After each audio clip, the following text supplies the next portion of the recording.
Ito na po ang Chapter 2 ng The FFF Class Witch Doctor. Pero bago po tayo magsimula, hinihingi ko po ang inyong like, share, and subscribe. Maraming salamat po.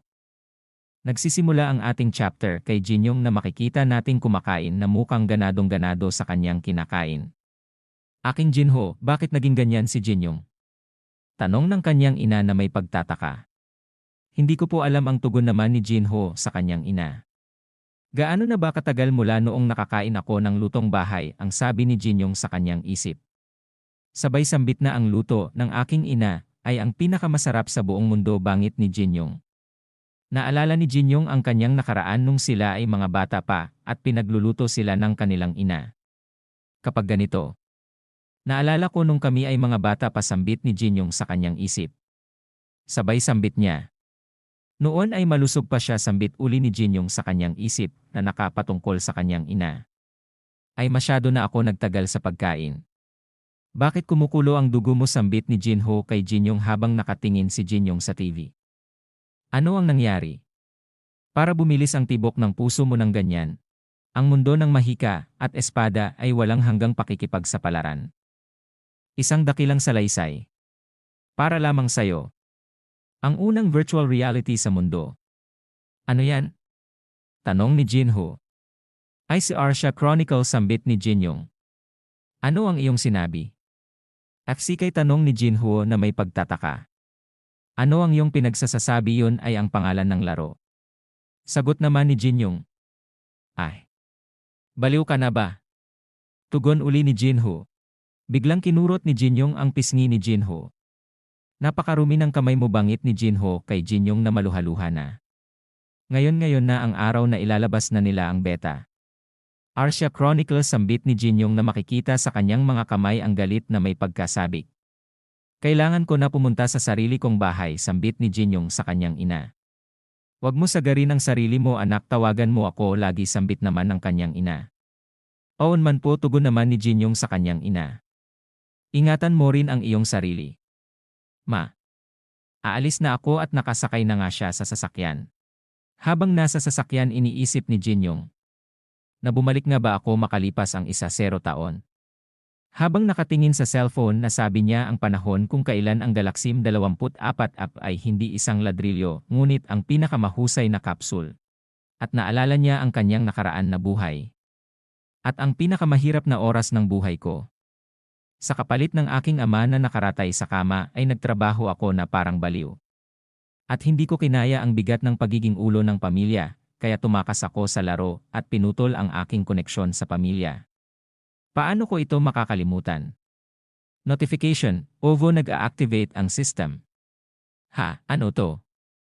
Notification, nagsisimula ang countdown, na titirang oras 100 at 67 oras 59 minuto 58 na segundo. Notification, pakitandaan na mamamatay ka kung hindi ka mag-login sa laro. Ano ito? Hindi pa ako nakakapag-login sa laro. Nang biglang sumakit ang kanyang ulo. May mga naririnig siya na mga boses, ngunit iba ang lengguwahe neto at hindi niya maintindihan. Patuloy ang pagsakit ng kanyang ulo na tila ba'y masisiraan na siya ng bait. Sigurado ako. Narinig ko na dati ang boses na ito, sambit niya sa kanyang sarili. Ano nangyayari sa iyo, okay ka lang ba? Tanong ng driver sa kanya. Ngunit patuloy pa rin ang sakit ng kanyang nararamdaman. Nagtungo siya sa virtual reality electronics store upang bumili ng capsule. Sinalubong siya ng sales lady at ang sabi, may hinahanap po ba kayo ngaon, sir? Tanong ng babae. Oo, tugon ni Jinyong sa babae na mababakas pa rin ang sakit ng kanyang nararamdaman habang kausap ang babae. Ngunit nagsabi ang babae na patawad po, sir, ngunit ang lahat ng capsule store at purchased ay nasa reservation-based service na po. Kung ayos lang sa'yo, ano ang palagay mo tungkol sa pagkuha ng customized na pagsusuri? Tanong ng babae. At sumagot naman si Jinyong ng, ayos lang kahit walang discount. Mangyaring ipakita sa akin ang isa na ilalabas ngayon. Ngayon na. Lubos na nagulat at nabigla ang babae sa sinabi ni Jinyong. Hugh? Paumanhin, sige, punta tayo dito. Wika ng babae habang parang ayaw maniwala na bibili si Jinyong ng capsule dahil mukha lang itong walang pera, habang palingalinga naman si Jinyong sa paligid ng bus. Habang naglalakad sila may pinakita ang babae sa kanya na capsule. Isa itong ni-refuse na produkto na kinansela ng ibang customer. Wika ng babae. Ito ay ginagamit bilang demonstration product ng tindahan. Kukunin ko ito. Ito nga pala ang aking card, pakilagay na lang. At gulat na gulat ang babae nang makita niya ang credit card ni Jinyong. At sambit pa niya sa kanyang sarili. Ano siya? Marahil isa siyang young master ng isang mayamang pamilya. At umalis na si Jinsung at sabi at tanong niya rin sa kanyang isip. Delivery at installation ang gagawin nito, after nun magiging maayos ba yun? Oo, ayos lang, pupunta ako ngayon. At nagsilitawan na naman ang mga noti. Abiso, nagsimula ang pagpaparehistro ng user sa 84%, 79%, 100%. Abiso, ang user na si Majinsung ay nairehistrong abiso, ang virtual reality mode ay nagsimulang mag-synchronize. Ginamit ni Jinsung ang lahat ng naipon niyang pera upang makabili lamang ng virtual reality capsule. Bangit niya pa na magagawa niya ang lahat ng naisin niya, sigurado ako tungkol dito ngayon. Babalik na ang system Windows, at ang boses na iyon ay walang duda tungkol dito. At pinakita ang Demon King of Abyss na si Abraxas. At ang pag-synchronize virtual reality ay kompleto na. Matagumpay na rin siyang makakonekta sa larong AC Abiso. Gusto mo bang simulan muli ang laro? Simulan na! Pasigaw na sabi ni Jinsung.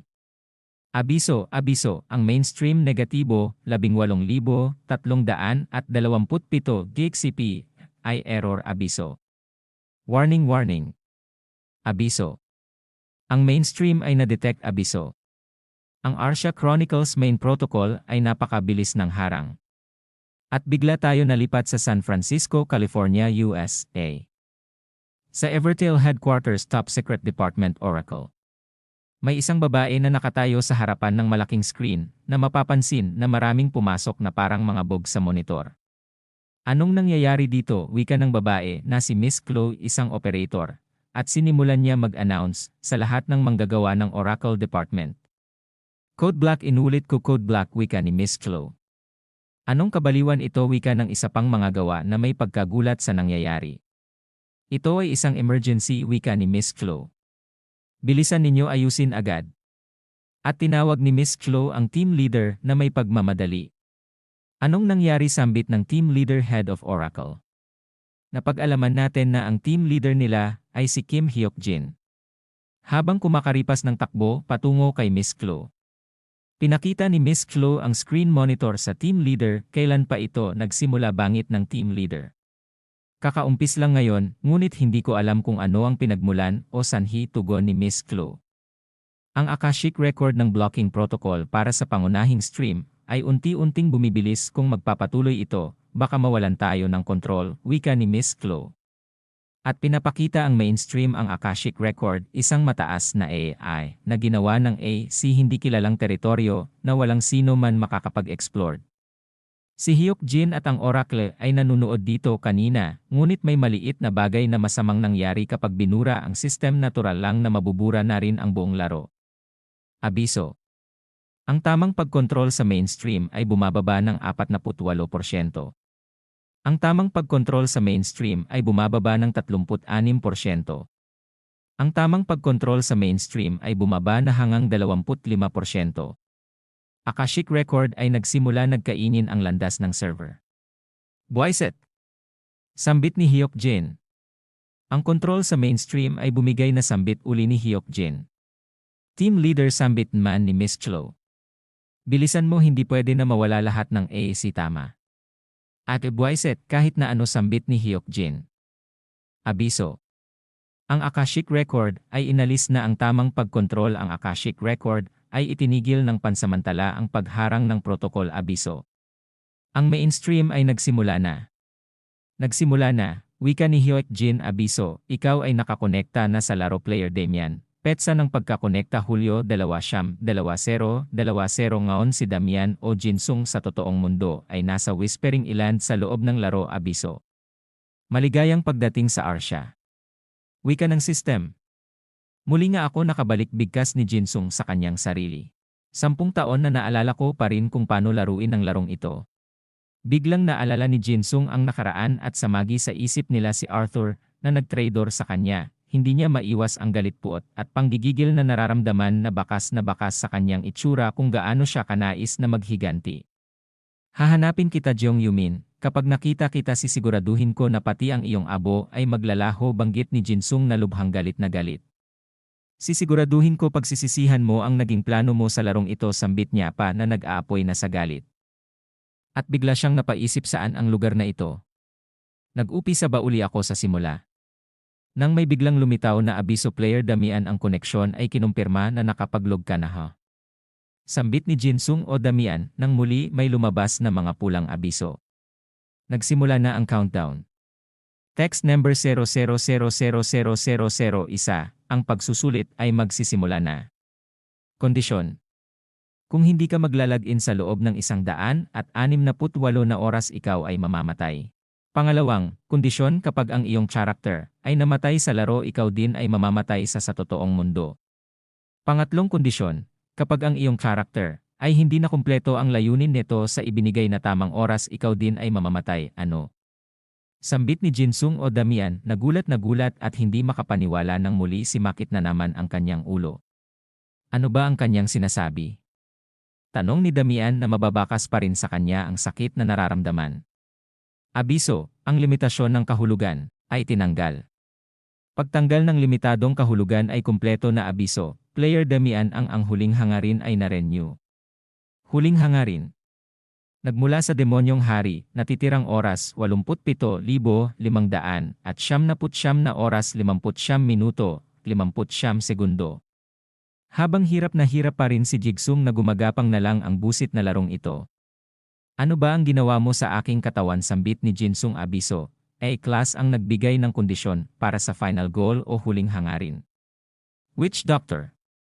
Ano? Witch Doctor? Ano kalokohan ito sambit ni Jinsung? Muli makikita natin ang isang nilalang na kung matatandaan natin ito ay ang nilalang sa chapter 1 na may maskara ng isang baboy ramo ito pala ay si Jinsung o Damian na bigyan siya ng kapangyarihan bilang isang witch. Gamit ang primitive powers may mga nilalang na pinakamalapit sa kamatayan sina unang pangkukulam at mga sumpa. At ang kanilang mga pagkatao ay natatakpan ng misteryo at naniniwala sila na ang kamatayan ay kaligtasan. Busit wika ni Damian. Nang may lumabas na status window. Lev is a class, Witch Doctor kakibat, wala pa kakahanay, limitless.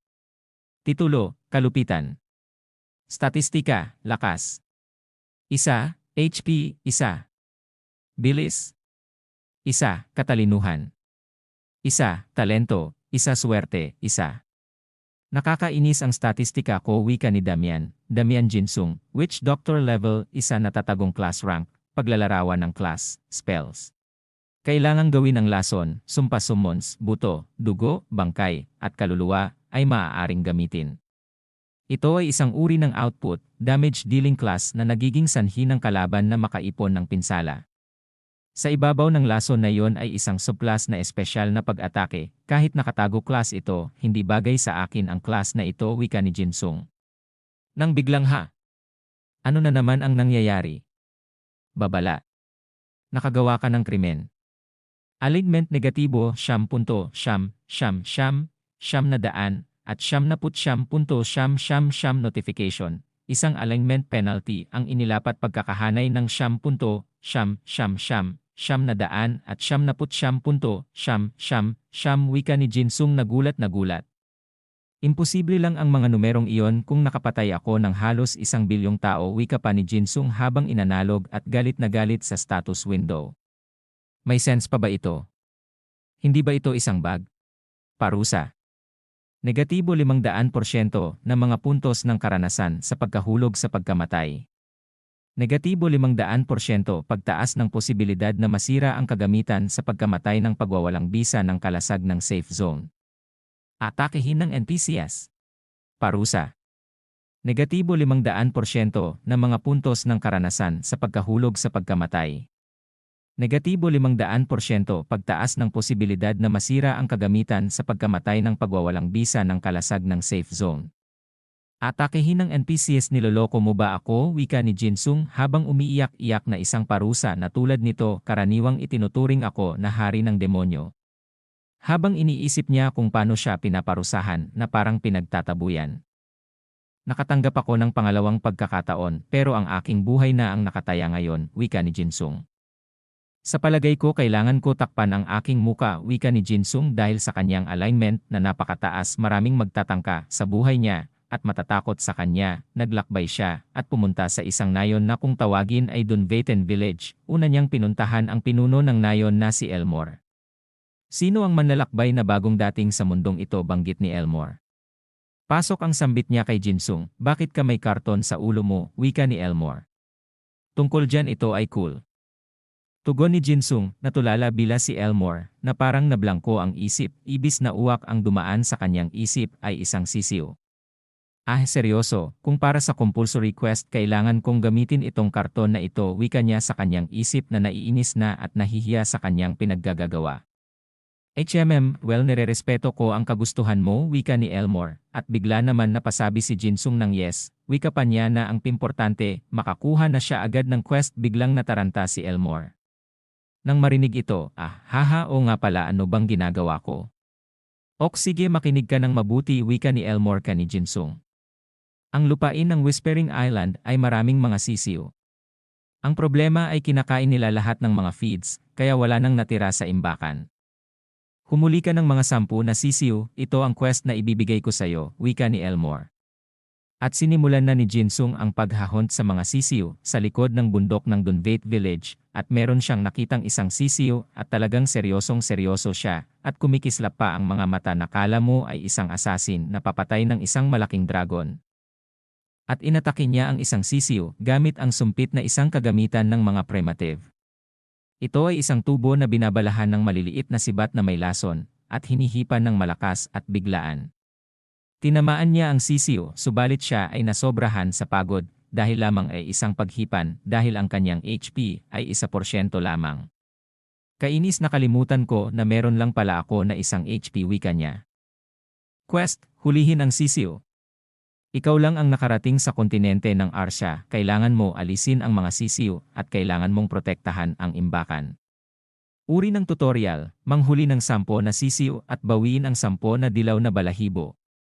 Pag-unlad, 0%, isa ka 10, reward, Elmore's Beginner Set, Elmore's Rekomendasyon. Nakahuli ako ng isa, wika ni Jinsung na pagod, at binuksan niya ang kanyang status window. Shooting of poisonous needles na unlock na.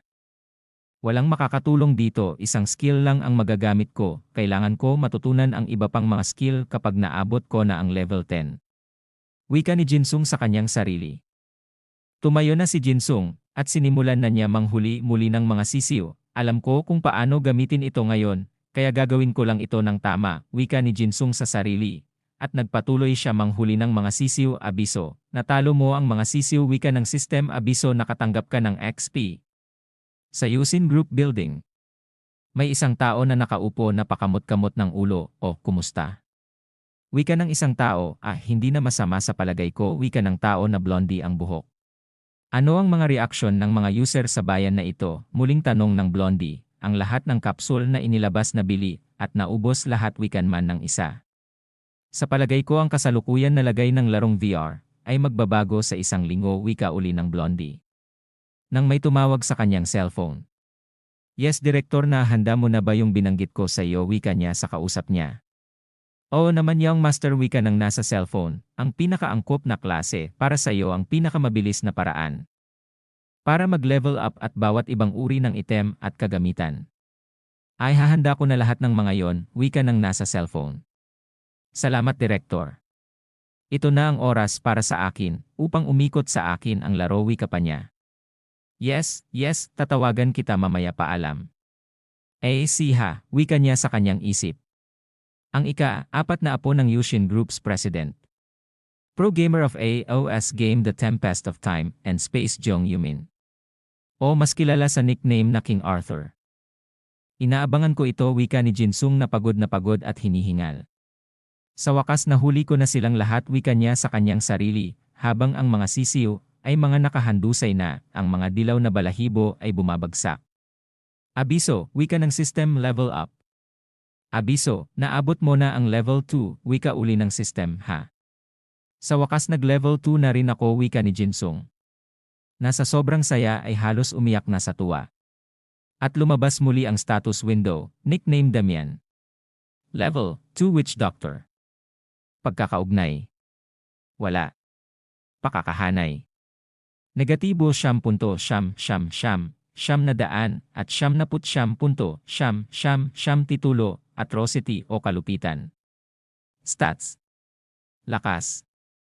Isa HE, bilis, isa katalinuhan, isa talento, isa swerte, isa natitirang stats na puntos, 5 merong na akong 5 na stats points, wika ni Jinsung na tuwang-tuwa sa nangyayari.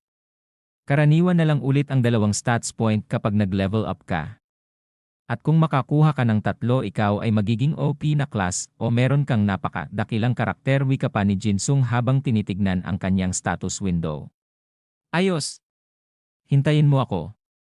Jion Yumin, malapit na pagpipira-pirasuhin kita, wika ni Jinsung na may mala-demonyong ngiti sa mga labi. At dyan mo natatapos ang ating Chapter 2 ng F-Class Witch Doctor. Abangan ang Chapter 3, maraming salamat po.